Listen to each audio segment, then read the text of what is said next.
बर्तानिया में पैदा होने वाले और यहीं परवरिश पाने वाले इन तीन अफराद को मुसलमानों की मसाजिद और यहूदियों की इबादत गाहों पर दहशतगर्दी के हमलों की मंसूबाबंदी करने के जुर्म में 29 साल कैद सुना दी गई है। इन तीनों अफराद ने 200 से ज्यादा हथियार जमा कर रखे थे, जिनमें क्रॉसबू, तलवारें, मचीटीज, कुल्हाड़ियां, खंजर और 3D प्रिंट शुदा बंदूक के पुर्जे भी शामिल थे। पुलिस ने बताया है कि ये तीनों अफराद रेस वॉर यानी नस्ली जंग की तैयारी कर रहे थे जब इन्हें पकड़ा गया है। पुलिस का एक अहलकार इनके टेलीग्राम ग्रुप में शामिल हुआ और इनकी तमाम मंसूबाबंदी को बेनकाब कर दिया और बर्तानिया की मुख्तलिफ 3 जगहों से इन्हें गिरफ्तार कर लिया गया। इनके बारे में बताया गया है कि ये नाजी आइडियोलॉजी से बहुत मुतासिर थे और रेस वॉर पर यकीन रखते थे, इसलिए इन्होंने मंसूबा किया था कि मुसलमानों की मसाजिद को उड़ाएंगे, यहूदियों की इबादत गाहों को उड़ाएंगे और एक पूरा मंसूबा बनाकर ये इस जंग को शुरू करने वाले थे। और इन्होंने अपने ग्रुप में बड़े बड़े एक्सट्रीमिस्ट और शिद्दत पसंद लोगों को शामिल करने का फैसला किया था और शामिल कर भी रहे थे। इनमें पहले शख्स का नाम है ब्रोगन स्टीवर्ट, इसे 11 साल कैद हुई है।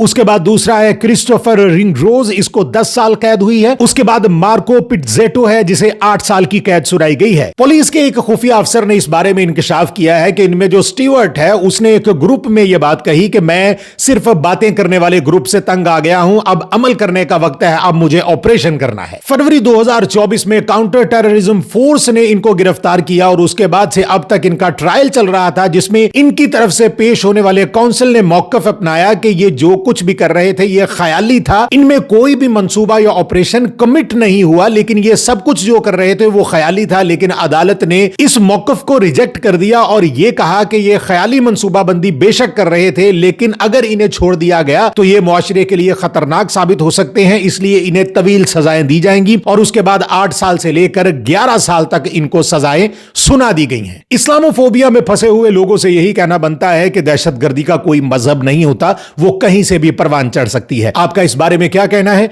कमेंट्स में जरूर बताएं।